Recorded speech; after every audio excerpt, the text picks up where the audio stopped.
Yo, what is going on, everybody? Welcome to the Awesemo.com NBA Live Before a Lock show. Running it back again, middle of the week here, presented by Monkey Knife Fight.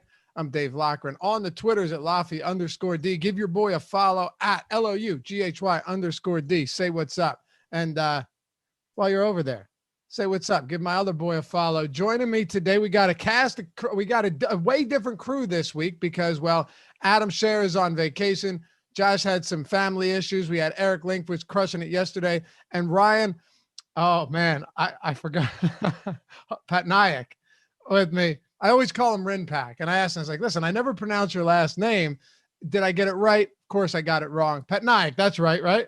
That is correct. That's correct. That's really impressive. It's a lot of people just struggle with it all my life. I just for the lack of conversation, I just say Patnick and we just run with it. And we'll let the pass go and we just go on. But yeah, you nailed it. That's really impressive. Beautiful. Well, you told me before the show. Follow him at Rinpak, RYNPAK.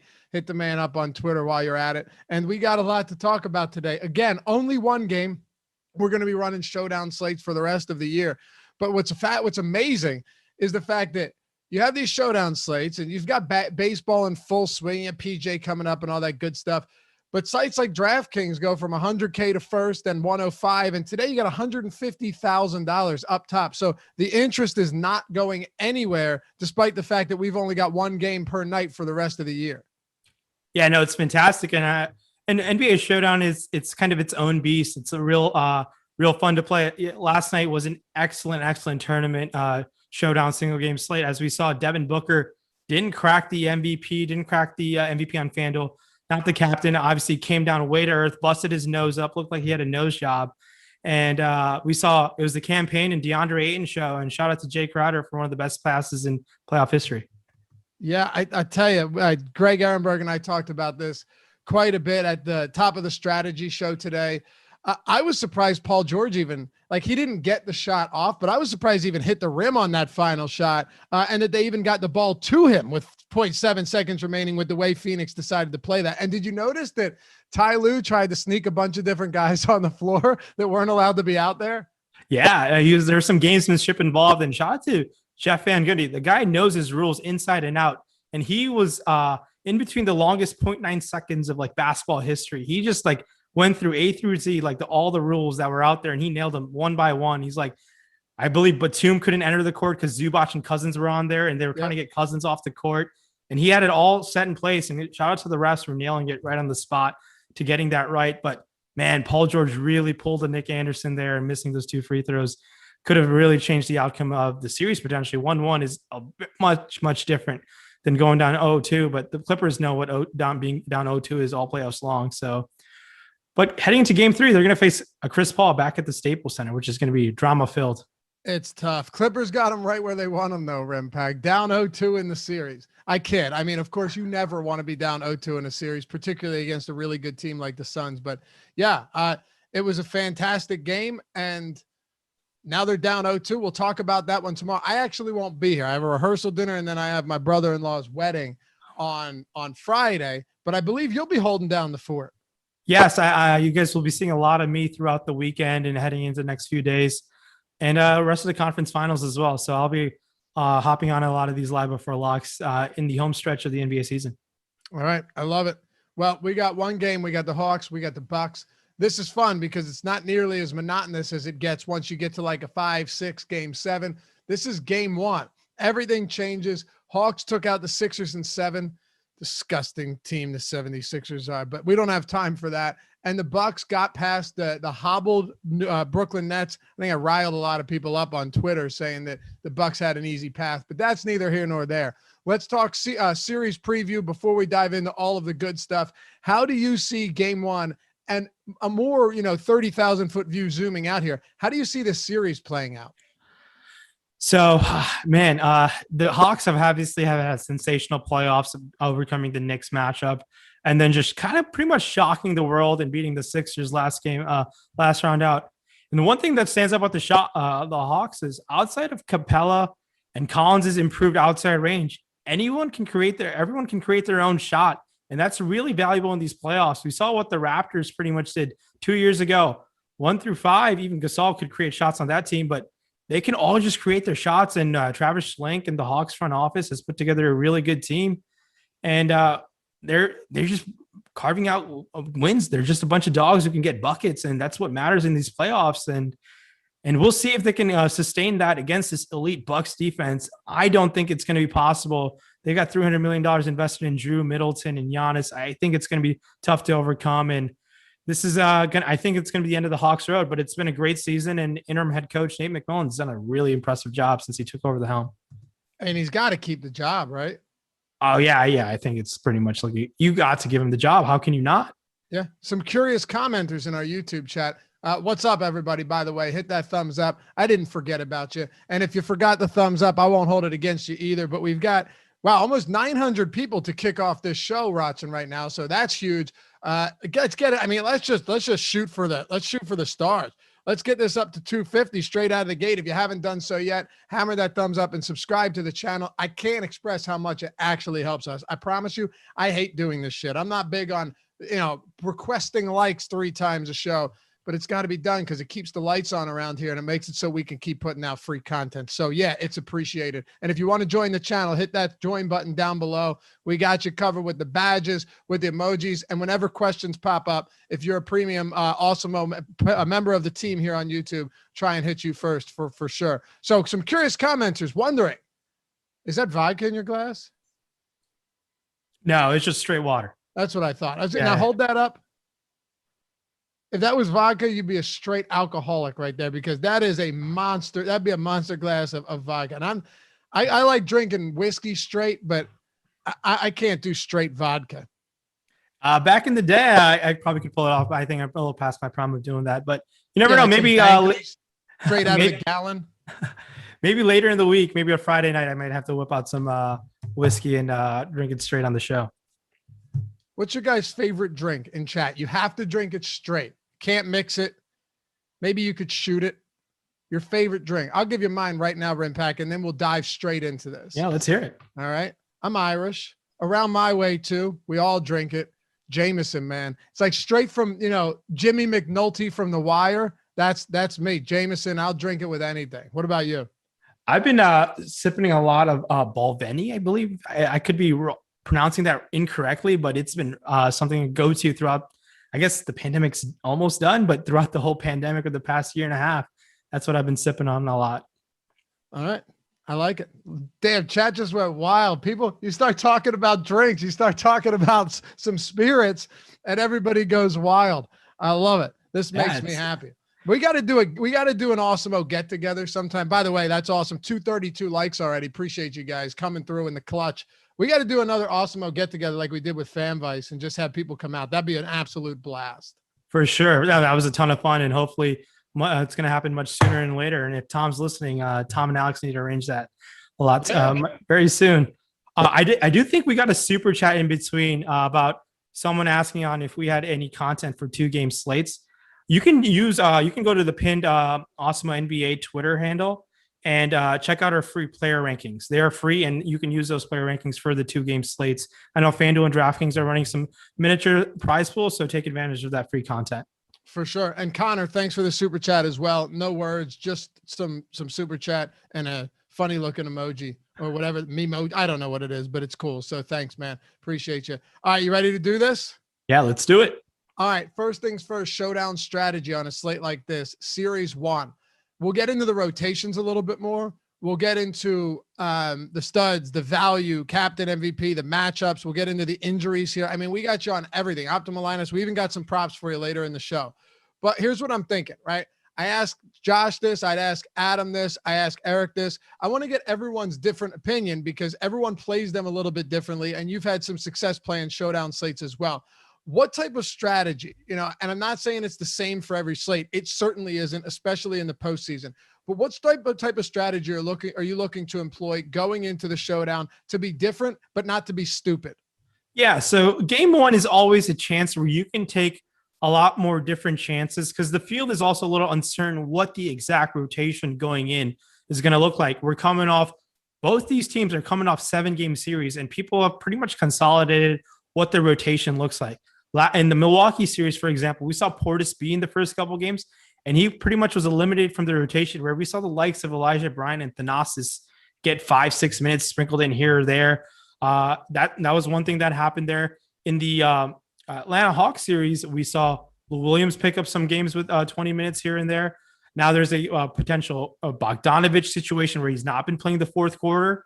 And what's his injury status look like? So in strategy for the first game, even looking at the Western Conference Final Series, we saw Ty Lue pretty much expand the rotation where if you took a shot on DeMarcus Cousins that day, you were sitting really pretty. Not to say it's you're going to feel confident taking guys who haven't played in the rotation in some time, but you can take those cheap price salary players because the cheap price salary players don't have to do much. But in this series, we don't have the luxury of a DeMarcus Cousins off the bench. We're looking at 1K guys like Onyeka Okongwu, Jeff Teague, Elijah Bryant, Giannis Antetokounmpo. The min price guys, I think Cam Reddish, who is finally off the injury report since February, is going to be the min on FanDuel.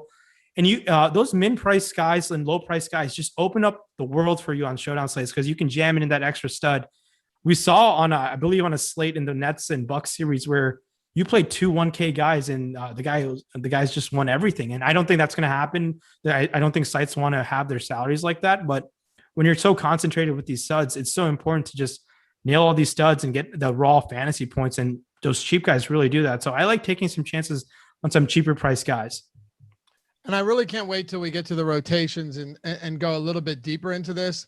Greg and I, if you watch the strategy show this morning, yes, it's still happening. You don't want to miss it. Monday through Sunday, every single day, 10 o'clock Eastern time. It's a lot of fun. It's the best way to start your day. Even if you're on the West Coast, 7 o'clock, get up, hang out with us. What beats it? Nothing.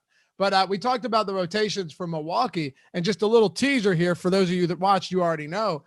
It's very possible that if you're looking at these these rotations against Brooklyn, particularly late in the series, you could be doing yourself a serious disservice just assuming that none of these guys are going to play. And just because it's the Eastern Conference Finals doesn't really mean anything. These starters were playing huge minutes in the final games of those series. Very good possibility that you could see some of these guys reemerge back into the rotation tonight. So stick around for that. We'll get to that in just a little bit. But let's talk about the studs, Rimpak. You've got Giannis, and then you've got Trey.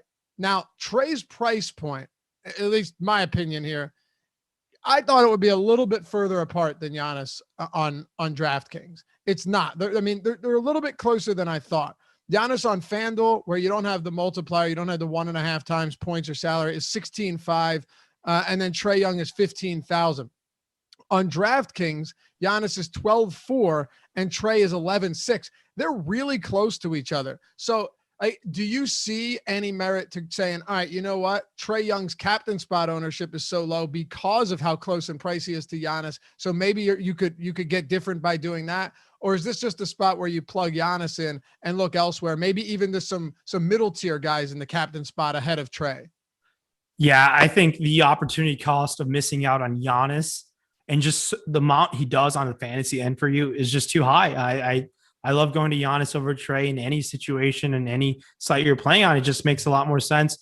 Can Trey Young outscore Giannis in pretty much raw points wise? Yes, it can happen, but man, it's going to take a lot for Trey Young to pull that off. I mean, Trey Young's going to have to get to 50 real life points and 9-10 3-pointers made, in my opinion. It's just that Giannis does so much on the peripheral runs, rebounds, and he's getting involved in the assist ends as well. We just saw him put up a historical performance against the Brooklyn Nets series, and I think Giannis should continue to eat. He should dominate in the paint yet again. And I think Giannis is going to be on his way to being the top scorer on most nights in this playoff series, in my opinion. And it's I like Giannis much, much more than Trey Young. And I'd be willing to find the salary required to pay up for Giannis in any sort of fashion today. And I don't think that's really a hot take. The field even feels that way as well. I don't think it's a hot take either. I mean, even on FanDuel, right? You've got Giannis at 71% in the MVP spot, 23% in the star, 5% in the pro, projected ownership over at Awesemo.com, of course, 1% in the utility. So there's just not really any, there's no real sense in trying to be different by plugging Giannis into the utility spot on FanDuel. Yeah. The utility spot, there's sometimes on these showdown slates, if you, I guess yesterday, it's a tough example to look at yesterday because Devin Booker just failed everyone and their mom. And it's just how the situation works out. We've seen situations where Giannis does fall in the utility, but I really try to make some stands on Showdown where I'll remove Giannis from the utility player pool, and I'll just hope that he falls in the top 3 highest scoring players, and I just write out the projections like that, or I write out the ownership, just because more times than not, Giannis is going to be in the top 3. I feel like. So we have, and I'm with you 100%. Like, is it possible that he isn't? Yeah, sure. Yeah, Could he get hurt? Could he get even in foul trouble? Like, I still find it tough to believe that he isn't. But is there one way or not that he couldn't? Maybe it's a huge blowout. Yeah, I suppose so. We know that Budenholzer, if it's a big blowout, will definitely limit his big starters minutes. But I don't know if you have a percentage on that. But it's like, oh, and another thing I meant to mention this to you, Rimpak. We have optimal lineup percentage now for showdowns on the Boom Bust tool. Yeah, I know that's a really valuable tool to number to look at, because you can mix and match based off your ownership. For those guys who are building small lineups, you can use that number, kind of have a more of a data informed gut decision. Just using that data to have like a better informed decision, it's going to carry you a long way. And going back to the Giannis utility thing, and a lot of the times, you'll see it's tough to say those lineups are like not as strong as Giannis being the MVP. If Giannis erupts for 50 points and he's in the utility spot in your lineup, and if he erupts for like 65, 70 fantasy points, if he's in the utility spot on FanDuel, your lineup is dead, because you're going to miss out on a 70 additional points that you're going to get from the 2x multiplier on sites like FanDuel and Yahoo. And that's really, really key to like make jumping ownership numbers, jumping bad lineups on these single game slates on sites like FanDuel and Yahoo. On DraftKings, it's a completely different puzzle because of the 1.5x multiplier in salary and fantasy points. So let's dive into that a little bit further then. We both like Giannis a lot. And actually, I could be wrong. I'm seeing optimal lineup percentage, but I think it might be for the 2-game slate. Even on that one, it's 71% for Giannis. Like, it's still significantly higher than his ownership. 74% boom percentage, 5% bust percentage on a guy that's like super expensive. It tells you all you need to know. But the ones that stand out to me are guys like Middleton, Holiday, and Capella. We can get to Capella last, and we'll get to him in the optimal lineup as well. But with Middleton and Holiday, these are two guys that if you played it right during that Nets series, there were some games where Middleton captain spot was huge, right? Like, absolutely not only huge, but necessary in order to win. Could we be looking at something similar today? And are you willing to take that path? Oh, yes, especially on DraftKings for a guy like Middleton, where you get that 3-point bonus. And Seth Curry looked like an amazing wing player against this Hawks defense in the previous series. And Chris Middleton is a much, much superior offensive player than Seth Curry. And Chris Middleton should have a field day against these Hawks, in my opinion. I think he's an excellent choice to go to take some chances in captain, especially on DraftKings. Obviously, the opportunity cost of missing out on Giannis on FanDuel, it's a little less confident, but I like taking some chances and sprinkling in a few MVP lineups. We just saw what Middleton can outscore Giannis. And depending on the game script or game environment that you're predicting how this game one is going to go, if you're thinking the Hawks are going to get blown out by the Bucks, or if that's what I think is more likely than the other way around, I think there's a good chance like it's Middleton who just gets hot from 3 and he just runs away with it. That's one game script to look at it. Giannis could be running the show. So in these one game slates, and like a lot of times people look at it football, how are you going to predict that game slate? If it's going to be a shootout, who are you targeting pass catchers? Here, like sometimes you want to predict one game slates. You can really pick and choose your game environment and really picking your players. If you look at it, kind of just honing in on these type of players like Middleton, like you said, I really like him as a DraftKings captain option. So do I. Middleton's let me down more times than he hasn't, but it's tough to get away from that for sure. Clint Capella is another interesting one to me because he did not have a particularly good series, statistically speaking, against the Sixers. But if you watch basketball, if you understand that matchup, it's not an easy one at all. I mean, Embiid made his life pretty difficult. And not only that, he actually pulled him away from the basket a little bit too, even on those, 12, 15 foot fadeaway shots that are impossible to defend when he's just backing away from you. You can't do anything about him. Your back's to the basket when the rebounds are coming off, and Embiid attempted more threes. Yeah, he posted up. There were times he got to the rim, but Embiid's game is versatile enough to where he actually did make Clint Capella really work. And of course, he's a good rebounder too. So Capella's rebound numbers were all over the map. And for a guy that averages 2 blocks per game in the regular season, his block totals took a huge hit as well. He didn't have more than a single block in any of those games. Now you go up against Milwaukee. Do I think Brook Lopez is an underrated defender and better than people give him credit for? Sure, but he's not an offensive juggernaut by any means. And I don't know if really Clint Capella is the type of guy that you're going to pull him all the way out to the 3-point line to be defending Brook Lopez threes all day. So I think he's better in this series than he was in last series. But is his price up too much to where even if we project him to be better this series, maybe he's still not worth it? Yeah, so he's coming at $8,600 on DraftKings. I believe that's a very interesting situation to take some chances on. 12.9 captain price tag. Capella, I feel a little bit more confident where he can play 36, 37 minutes. He doesn't have to worry about an Embiid matchup to put him in a potential foul trouble. He did a really good job avoiding foul trouble at times against Embiid in that series. Capella kind of opens things up a little weirdly on DraftKings. If you think he can put up a 15-15 performance, there are pathways for him to be a solid captain option. And as weirdly as it sounds, he's my favorite Atlanta Hawk captain option, just because that extra salary on DraftKings really opens things up to me potentially like upgrading other utility options. So that's how I feel about Capella. So I do like him because I just said he's my favorite Hawk as a captain to consider today on DraftKings. I agree. And I think while I'm not excited about it, I like him a lot more in this spot than I did in the last. Doug Burdick with the super chat. Thanks, Doug. He says, Rimpact, do you recommend staying with Giannis at captain in cash or possibly paying down with someone like Connaughton?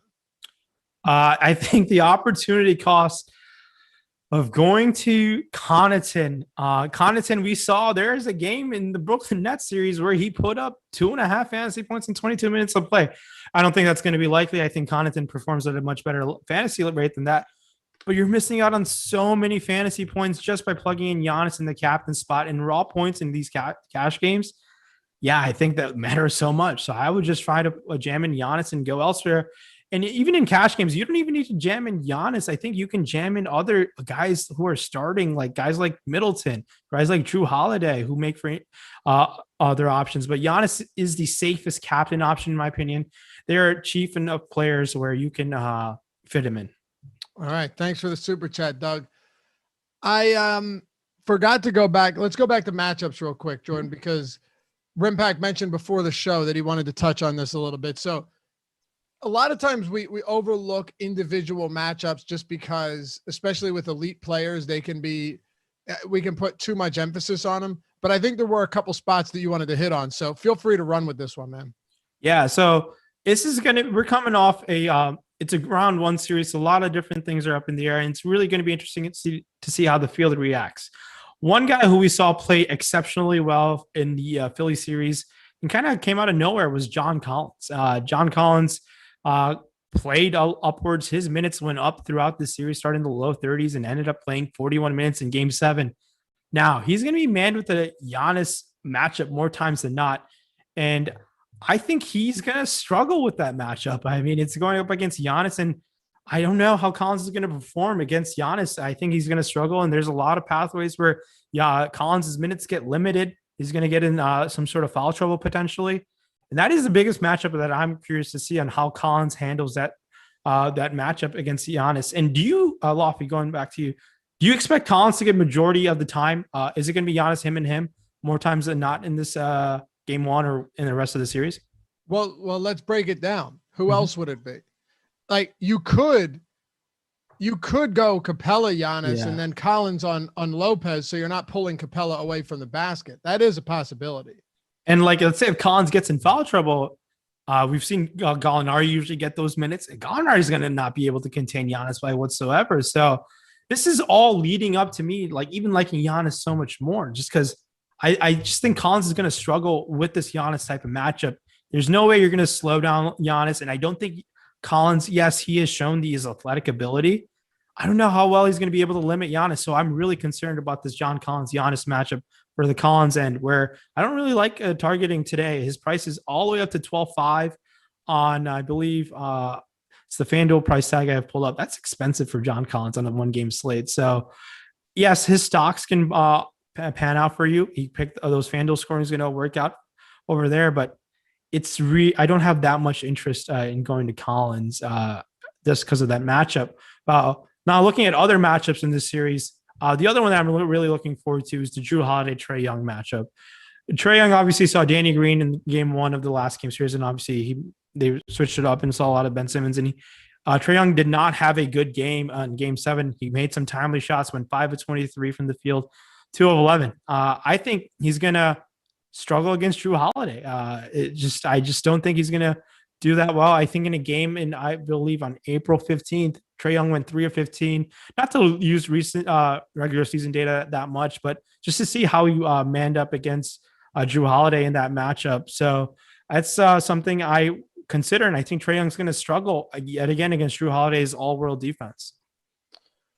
So if that's the case, right, does that take you off of Trae, not entirely, but make you far less enticed by him in the utility too? Like, do you see a lot of your lineups looking more so in the vein of not a lot of Giannis and Trae paired together and then just going scrubs elsewhere? Or do you think it's going to be a lot more of Giannis and then a bunch of mid-range options mixed in? Yeah, so I'm not that excited to go to Trae Young today, especially on DraftKings. He's 11-6. I'm actually coming in a little bit under on the utility percentage today. It's scary fading a 42 minutes about Trae Young, but I got to make some stands. 11-6 is a hefty price tag where I can save potentially $2,000 plus to go to a guy like Drew Holiday, saving $1,600 to go to like Chris Middleton. And in a game 1 where I do think the Bucks are a much superior team, I just like my chances in those guys outscoring Trae Young in a chance I think is definitely possible. So I got to get a little different on these 1-game slates, and that's where I'm going to take my chances on. And yes, if you land on Trae Young on a FanDuel MVP option, I'm not going to fault you. I think it's so much easier, and I just feel so much confident heading in, taking my chances on Giannis, who's only $1,500 more expensive on FanDuel MVP, where you're rostering only 5 guys. It just makes my lineup a lot more confident. I just like how the projection looks like for that, in my opinion. So yeah, I'm going to be under the field on Trae Young, and maybe I'm going to regret not rostering East Coast campaign. Well, I like that. I'm with you here, and I've got a prop here for our sponsor that we're going to talk about. Maybe you've got one pulled up as well. But today's show is sponsored by Monkey Knife Fight. They got player props-based contests that are super easy to play and don't require the time commitment that other DFS sites require in order to be competitive. With Monkey Knife Fight, you are in charge. Whether you want to play basketball, UFC, PGA, esports, or soccer, Monkey Knife Fight has it. So to get started, head over to monkeyknifefight.com and choose which game you want to play, your contest type, and your buy-in. Even better, Monkey Knife Fight has an instant first match deposit bonus of up to $100 when you sign up using the promo code Awesemo. It's AWESEMO. So speaking of all of that, I was going to save this prop for later, but I got a couple bets in the hopper that we can get to at top props. Trae Young under 28.5 points. Now, some sites, as Greg and I talked about this morning at Lane, actually allow you to parlay this in same game. So we'll talk about that one because that's big. When they allow this and you can actually make bets that are actually correlated, huge. But over at Monkey Knife Fight, under 28.5 points for Trae Young. I'll tell you why in a little bit, but that's one reason, or that's one spot that I think I'll be hitting today, whether the game stays close or not. But if it doesn't stay close and the Bucks take a big lead, very likely because Trae Young hasn't done enough. You got anything over there for us? Yeah, so there's another more or less combination with John Collins, 31.5. I'm going to stick with I hate predicting foul trouble. I'm just going to say he's going to struggle with this Giannis matchup, and I'm going to take the less on 31.5 fantasy points on John Collins. And another thing about these small sites, it is an exceptional way using these deposit bonuses to build up that small your bankroll. And then as you build it up and taking shots on other sites, it's something that I did. It worked out for me. And I highly recommend taking your chances on our sponsor sites like that. Supporting our sponsors, using our deposit code bonuses is really, really helpful for us, but also can be very beneficial for your bankroll. Abram says everyone from Awesemo hates the Hawks. I swear it's not true. It's really not. I told Greg this morning, if the Hawks go on and win this series, I will shame myself. Okay. I think the Sixers had a lot more to do with losing that series, allowing Kevin Huerter to win that last game. I mean, what did Trae Young shoot? Like 5 for 24 or something egregious, 5 for 23. He's fantastic. Okay. but he had under 28.5 points in 4 of his last 6 games that he played. So that's not crazy to say, okay, now he's going up against Drew Holiday. Whether you think I love him or hate him, under 28.5 points, he's done it. Even if you just want to look, like 4 of his last 6 games, he's gone under 28.5. And some of those games, Ben Simmons actually decided to play defense. So yeah, that's where I'm at. If we're wrong, we're wrong. But yeah, I think it's a nice one for sure. All right, let's talk about Bogdanovich and Reddish. Sorry.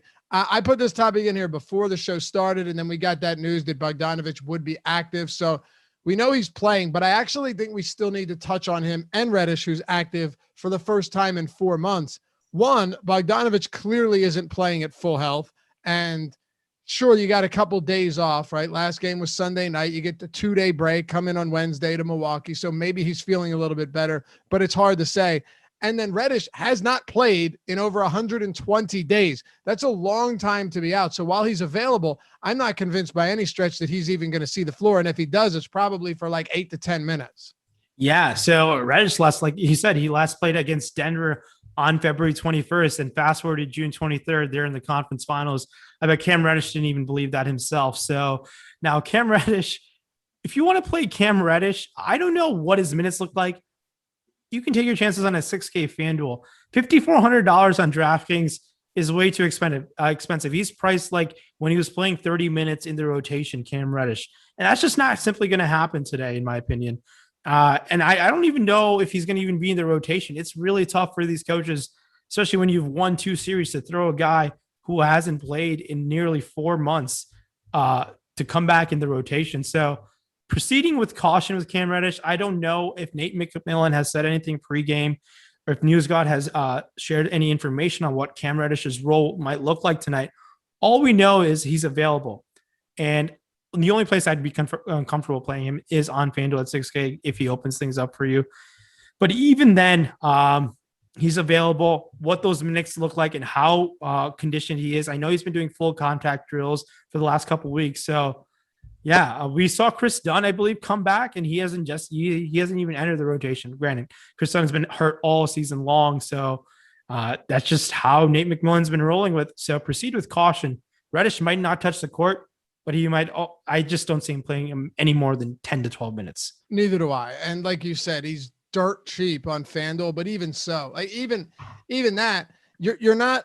It'd be even a different story, right? If Cam Reddish was a +1 fantasy point per minute guy, but he's not even close, really. So, 10, 12 minutes from Cam Reddish against the Bucks, you better hope that this guy comes out gunning and knocks down 5 threes or even 3 threes, because it's going to be tough to get there, at least with DeMarcus Cousins. And I know some people were upset about us saying, hey, Cousins could be a good play today. He was the game before. No one was complaining about that. Cousins in 12, 13 minutes can do enough to get you where you need to go. Cam Reddish, that's pretty difficult. Meanwhile, Jay in chat says, Laffy, make a bet, or Dave, it's a weird name, make a bet. If Atlanta wins the series, you shave your head. First of all, not shaving this beautiful head of hair. Second, Rimpack, what do I get if Atlanta doesn't win the series? That seems like a very lopsided way. Yeah, it seems like no love for Laffy. If you could counter offer with what Laffy gets, I think we can. I think Laffy will be willing to compensate and hear you out for a bet. There you go. Rinpack shaves his head. Not gonna happen. Oh yeah, even money. You get the Hawks. I get the Bucks. That's not fair. Herd TV. They say Boban. I'm assuming he means Bogdan. Bob. What's up? I saw Boban in the chat. I was like, wow, Boban would be an exciting showdown play if we had the ability to play. Oh, that'd be that. There's a guy that can play 10 minutes and win it in the captain spot. Yeah. They say Bogdan and Cam are limited. Yeah. Did they say Bogdanovich is limited? Did you see that? Well, he has been limited the last 2 games. So right. And but have we seen anything today definitive? Because he has had a couple days off. Just curious here. Yeah, I'm not sure. I'm just gonna see what the I haven't seen it yet. Yeah, I mean, all I've noticed from like verified sources are. Yeah, I don't see it. He is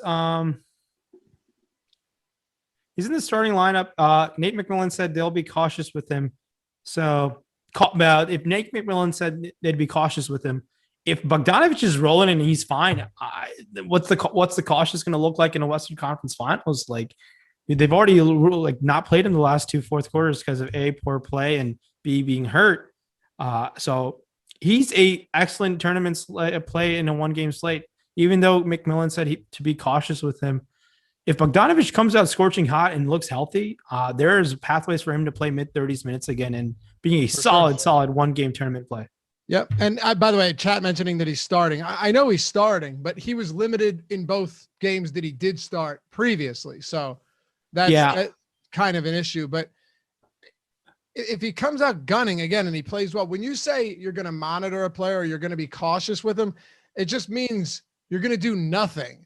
And if they don't look good, you're not going to play them for more minutes. If they look fine, you are. There's no definitive, okay, we're only going to give him 20 minutes, even though he's got 20 points in the first quarter. No, of course not. That's for sure. And I just want to source the news where I got it from.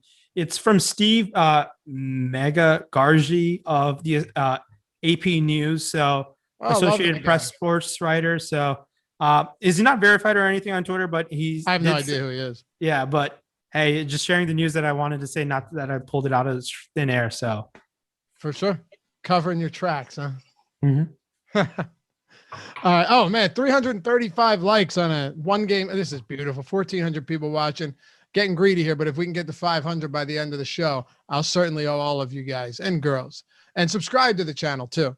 So we've hit on a lot so far, Rimpack. I'd say we're cruising through this pretty well. We agree on Bogdanovich and Reddish. Reddish pretty much unplayable, but if he even plays at all, even though he's available. And Bogdanovich makes for some tournament appeal for sure, just given that the guy, when healthy, was having some very big games. There's no doubt about that. Now it's time to break down these rotations. This is where it gets fun because we have to separate game 6 and 5 and game 7, even with Mike Budenholzer, from what we saw or from what we should expect to see in game 1 of this Eastern Conference Finals. Because it's impossible for me to believe, and I will eat my hat right here on this next show if I'm wrong. Jordan's eyes lit up. I won't be wrong, Jordan, so it's fine. It's impossible for me to believe. That means not possible. That the only bench minutes are 5 minutes from Bryn Forbes, 8 minutes from Giannis Antetokounmpo, and 23 minutes from Pat Connaughton. There's no way in game 1 that Budenholzer is going to do that and run something like that through 7 games. I have a very tough time believing that. Yeah, it's about time Budenholzer got rid of the YMCA rotation. I mean, it burned him in round 2 last year, and it pretty much saved his job from getting past the Nets this season. And so, but I do think that rotation expands. I do think we're going to get potential reinsertion of Bobby Portis in the lineup. It makes sense, I think, for Portis to play back in the rotation, and I think Forbes' minutes might tick up, and that's how I feel. Maybe Jeff Teague plays a little bit of minutes, but he's also 1 cam, just given what we saw early in the Nets, the Brooklyn Nets series after Dante DiVincenzo went down. Budenholzer really was kind of in flux on what that rotations looks like. Obviously, going through 7 grueling games against the Nets. I do think just because they came off so many minutes, I would take my chances on potentially Portis playing again, potentially Forbes getting more minutes again. We got a Slack chat question from one of our subscribers about how do you think thoughts on Forbes from Cleveland 27? I think there's a chance where we saw Forbes lit up the world against the Heat. Can it happen again? Sure. Forbes has that upside, and those are the type of tournament players you want to target. And Forbes is checking in at $3,200 on DraftKings. I like taking some chances on there. You don't even have to even get with the field. You can just sprinkle him in there and just come and tad under. I think you'll be content with that amount of Forbes just because you don't want to miss out on like a bench player just who can get hot outside like that. How many minutes do you think Portis plays? Bobby Portis, I think, can play 12 to 13 minutes. I think there's a chance that he plays the non-Brolo minutes, center minutes again. Me too. Potential. But I think it's possible you even get a couple more than that. Not a lot, maybe like 14, 15. I don't think it's out of the realm of possibility, but you expect Portis to be back in the rotation, right?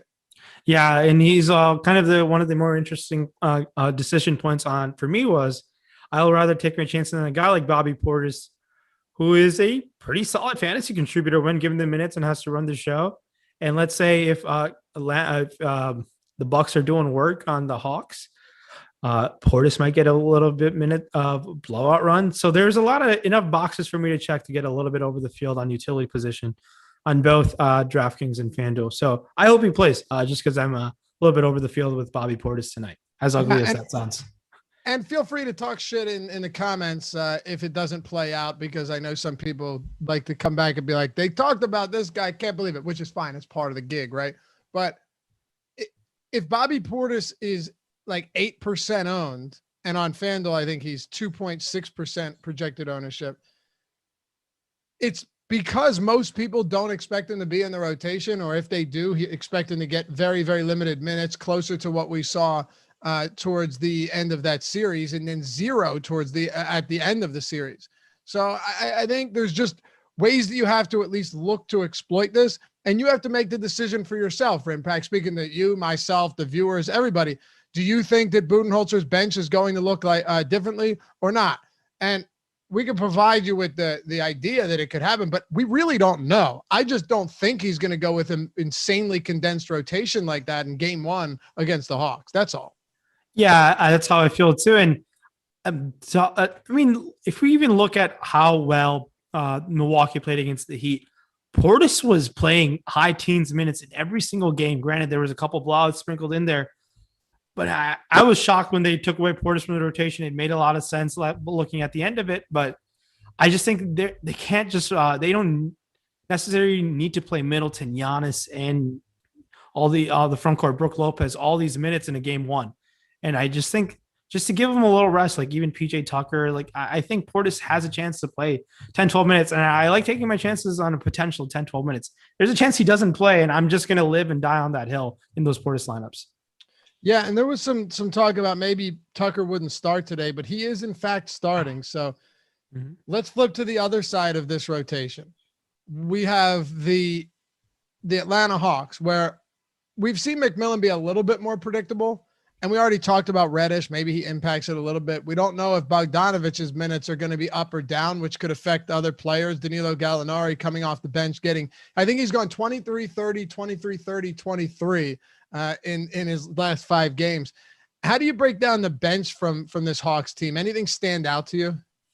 So we talked about the Hawks bench. So the guy who's I think the two guys who can get going in a hurry in terms of pure offensive upside, it's Danilo Gallinari and then Lou Williams.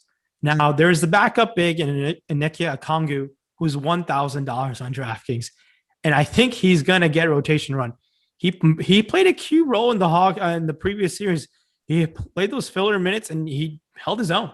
So at 1K, Okongwu can be the best, I guess, if you're going to look at point per dollar value on a one-game slate. Okongwu can check off that box for you. And I think Okongwu is going to play potentially 10 minutes, 11 minutes again.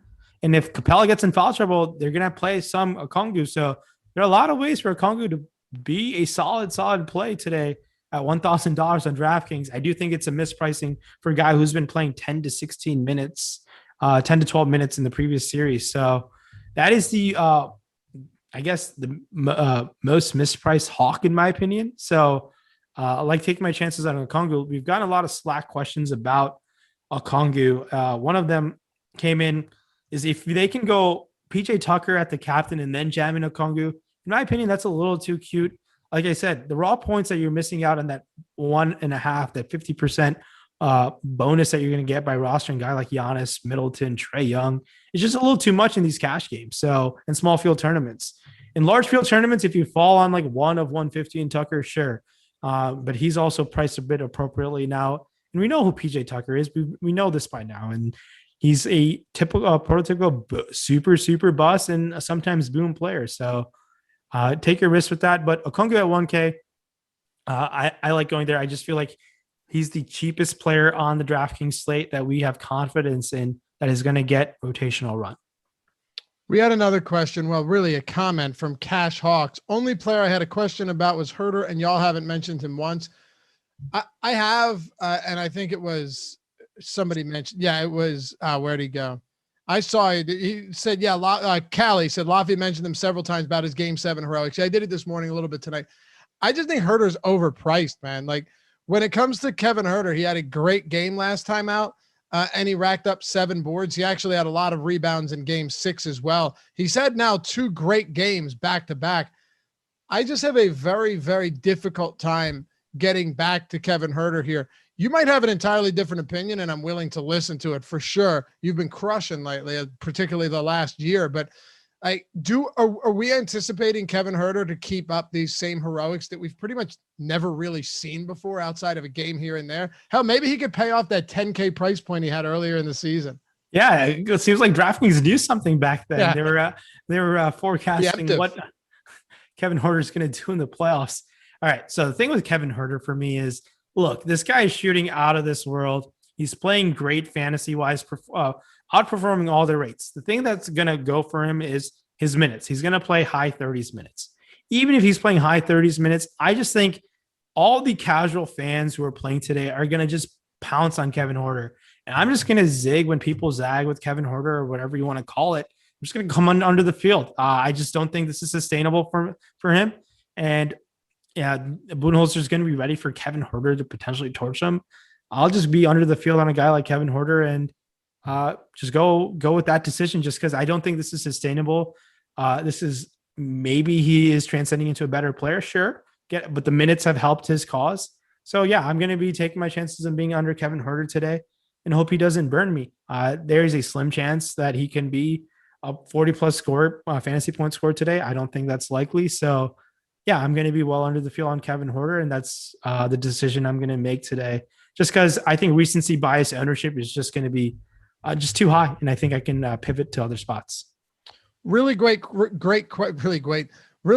question from someone in our premium Slack chat as well. And you guys know, if you're a member at Awesemo premium Slack chat, make sure to join that. Some people forget to get in there, get in for the office hours where you got the pros answering your questions, helping you, better your game. And we'll always prioritize these questions from our premium members.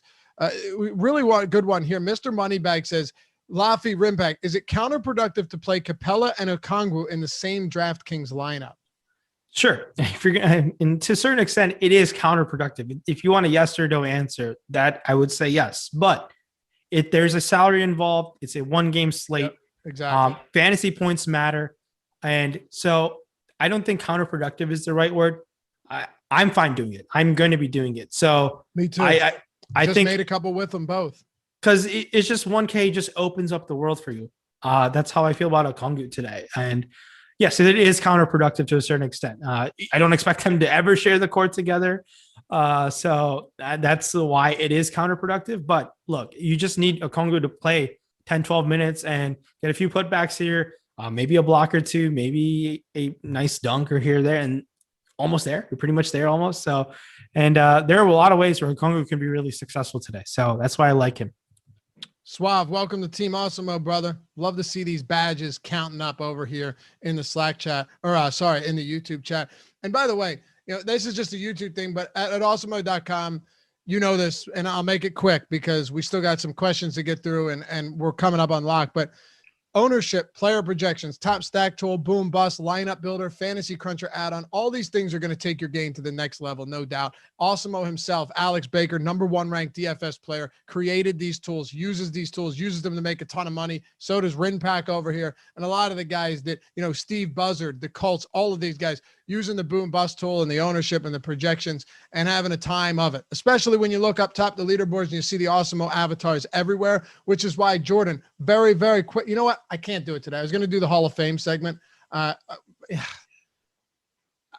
can't do it. But if you go to, he can flash it with the Hall of Fame segment. If you just use the Awesemo avatar, you can win a free month of Awesemo Plus Platinum, $100 value if you finish top 3 in a field of 5,000 or more by going to awesemo.com/avatar. But back to what I was saying, awesemo.com/join. We got you covered for everything. Even if you wanted to just do a week of Express for less than $5 a week, $5 a week, less than $5 a week, you get all of our Showdown ownership projections, the boom bust tool, all of that stuff, including the articles and other tools. You could do a month of all sports, one sport, make a real investment of it, do the full year. Doesn't matter. Whatever you want to do, we got you covered at awesemo.com. And if you're looking to just dip your feet in, 25% off the first week, everything on the site by using the promo code NBA Live Before Lock, all one word. Check it out, awesemo.com/join. And if you have questions, my DMs on Twitter are open. I'm happy to help you out. All right. So couple questions here. Let's rip through these. Boom. Over 400 likes. Thanks, guys. Who benefits the most today from a big Bucks blowout? I think that's a very tough question to answer. That is a very tough question to answer. So I love trying to predict blowouts. It's kind of one of my bad habits in Showdown. And then in turn, you result in playing very, very bad lineups. And where I draw the line, that's something I'm trying to work on, where I stop drawing like, okay, the blowout's not going to happen like this type of situation. So in a Bucks blowout. So the guys who I think will play in the Bucks blowout run are Jeff Teague and Bobby Portis for the first half. Then I like in the beginning of the blowout potentially. Then we see Elijah Bryant, Giannis Antetokounmpo. Jordan Noor, I believe, is still hurt. And then Justin Jackson comes in at the end of the blowout run, I believe. So I think Elijah Bryant is probably I'll take my chances on Elijah Bryant. And then Thanasis, Jeff Teague, mix and match. They're all so close. It's really tough, and they're all priced identically, so it makes it tough. I like taking my chances on ball handling guys who are in the blowout run. So Jeff Teague for me potentially, and backup bigs. Elijah Bryant is they list him as a shooting guard, but I've seen Elijah Bryant playing the post a little bit. I think I'm just gonna take my chances on Elijah Bryant. I don't know if Jordan Noor is healthy, but if Jordan Noor is healthy and active, he'd be my favorite Bucks blowout player. But I don't think he is.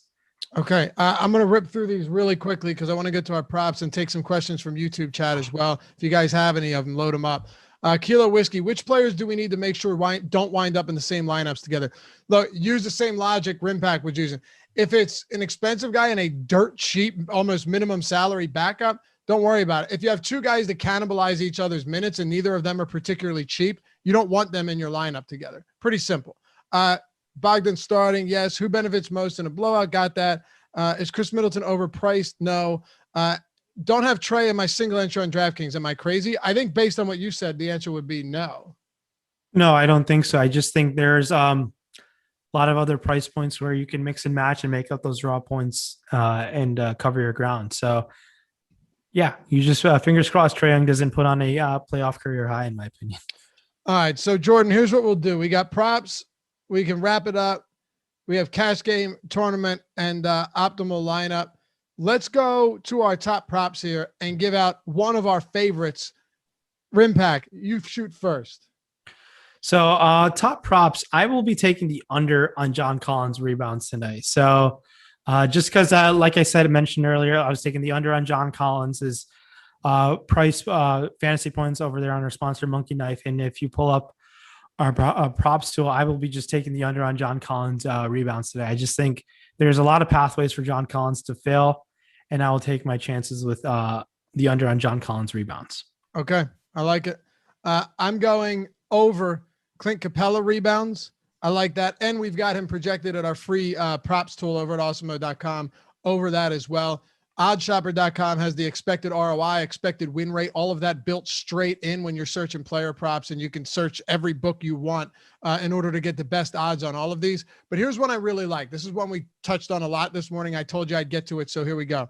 On certain sites, I can't say them because YouTube is YouTube, but on some sites, and you know of these sites, you can do same game parlays, which is huge. A lot of people don't realize that the reason the books don't allow this is because when you're making bets, when you're making correlation bets, it's not something they want to take on. But this site lets you do that. And then you get a lot of people that are randomly just throwing in completely uncorrelated, disconnected props. If you think the Bucks win this game by a lot, if you think the Bucks handle the Hawks, it's probably because Trae Young didn't have a great game. Unless, of course, you think Kevin Huerter is going to pop off for a monster game again. But you can definitely parlay the Bucks, lay the Bucks money spread points and go under Trae Young points as well. You could do singles bets on that as well. Or even if you just wanted to get it closer to even money, it's still going to be, juice kind of, or it's still going to be a pretty big favorite. But you could go Bucks money line, parlay that with Trae under 28.5 points. But I like the Trae under 28.5. I like Capella over 12.5 boards. And I think on those sites, if you can take that Bucks and parlay that with Trae under 28.5 points, or the opposite way around, you think the Hawks cover, man, Hawks +8 and then over Trae 28.5 points. it goes both ways for sure. All right. I do want to touch on one thing about Please. Kevin Huerter. I know I talked him down over there on Draftkings, but I do think Huerter is a solid play over there on Yahoo. He comes in at $17. So if you want to play some Kevin Huerter, take your chances there. And we got a question about Kevin Huerter or Bogdanovic. In terms of, I believe it's a raw points question. With the thing about Bogdanovic, raw points, I still have to go with Kevin Huerter. Just I feel confident that Huerter's going to play potentially mid to high 30s minutes. While Bogdanovic, I don't feel so sure. But on DraftKings, there's $800. I feel like you can do a lot with $800. So Charles 3489, that was referring to your question in the premium Slack. Okay. And using the Awesemo projections, the optimal lineup on DraftKings, Giannis captain, Onyeka Okongwu, Pat Connaughton, Clint Capella, Drew Holiday, Chris Middleton. I really don't hate that at all, actually. I mean, it's going to be duped a ton, but yeah, it doesn't look that bad of a lineup. No, and one thing, like using that as a reference, all you got to do is do a 1v1. As we saw yesterday, the 1v1 that worked out in your favor was if you thought Reggie Jackson was going to outscore Devin Booker. No one really is going to expect that to happen after Devin Booker's game one performance. But when you're building a bunch of lineups, if you're building many lineups, you've got to take some chances like that. And those who did paid off in massive fashion, as you saw a slightly less duped first place prize yesterday. We got a Pat C and a Bobby Portis question. All right. Now, if that's like your 1v1, I still have to go with Pat Connaughton. I just think Connaughton's going to play mid 20s minutes potentially, and Bobby Portis, there's a huge uncertainty there. So Nicola, referring to your question there. So, all right, Rimpack, it's been a good show. The hour flew by thanks to some good analysis, and of course, you guys in chat. Appreciate you all of you hanging out. I'll let Rimpack give us his final thoughts on Atlanta and Milwaukee. And before you guys go off to watch the game and head out for the night and hopefully win some money, hammer that thumbs up, break it. I don't mind. And if you hate the show, you can hit that thumbs down, but you got to tap it twice. It's the only way it works around here. Rimpack, close us out, baby. Yeah, so Bucks in 4, and we're gonna see why the Bucks front office paid Drew Holiday, Middleton, and Giannis $300 million plus. We're gonna see them really show out against this Hawks team. So yeah, Bucks in 4. I think they should feast. It just sets up really well for them, and Giannis should be a monster along with Drew and Middleton. So how about you? What do you think the series outlook looks like? I know you just a little burned, a little nightmares of seeing Trae Young and John Collins do work on them Sixers, but how do you feel about this Hawks team?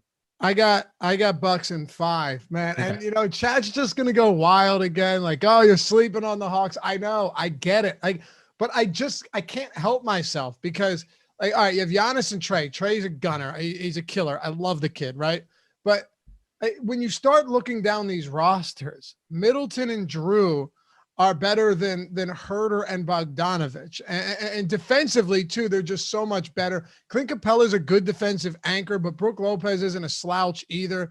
Gallinari's fine, right? Like, he's okay, but do you think Huerter's going to continue to put up these absurd numbers? I don't. And, like, even when you start going to the bench, Bryn Forbes has proven that he can score. They have guys. Sure, you have Lou Williams for the Hawks, but when you're looking at the starting 5, I just think the Bucks starting 5 is that much better than the Atlanta Hawks. And I have to go with what I know here, Rimpack. Yeah, I completely agree with the Bucks defense is so much more superior than the Hawks defense. Sure. Do the Hawks have more flat out isolation, more bucket getters? Yes. But I just think the Bucks should be able to overcome that game in and game out. So where I do think the Bucks should be able to dominate.